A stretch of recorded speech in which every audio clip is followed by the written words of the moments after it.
Now we move to Dallas. You said that there were two options essentially for DK Metcalf. I mean, for George Pickens when he goes to Dallas, which is ball out and get franchise tagged or hit free agency with the wind at his back. There's a third option, which is clearly the Cowboys needing to re-sign him, but they do it too late until somebody else sets the market for them and they overpay him. Don't forget that option, Tom. Well, they're paying CeeDee Lamb $34.5 million a year because they waited so long to pay him. The Bengals have just shown that you're picking up what I'm putting down. And that's my way of leading to Micah Parsons.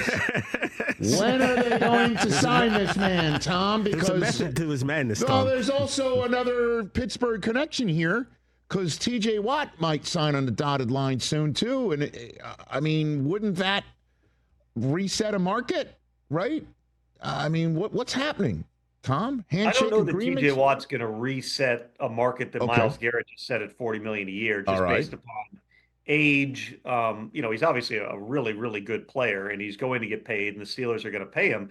But the idea that he's going to get over $40 million a year, that might be ambitious, in part because people still can't believe that Myles Garrett got $40 million per year and totally reset the edge market. There's a deal to be had with T.J. Watt.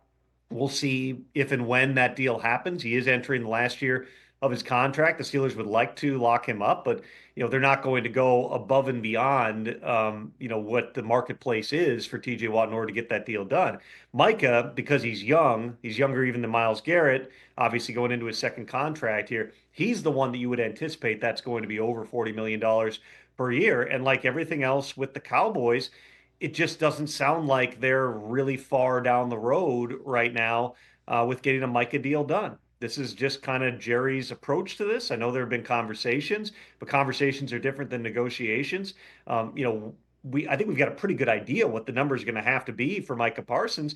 But Micah also, by virtue of being a high first-round pick, he's made some money.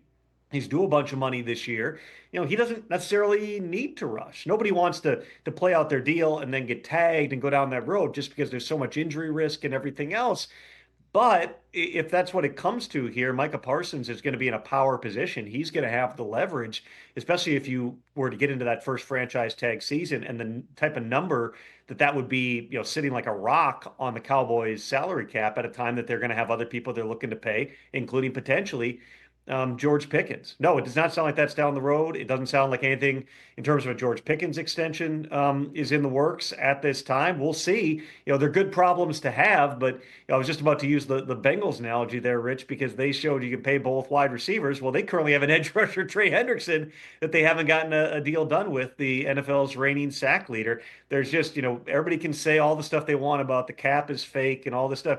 It's real. Every dollar you spend hits the cap eventually, and these are real things the teams have to navigate here in terms of trying to set up their roster the best they can while simultaneously dealing with a good problem, which is having a lot of really good players you got to pay. Catch the Rich Eisen Show live weekdays from 12 to 3 p.m. Eastern on Roku Sports Channel in the U.S.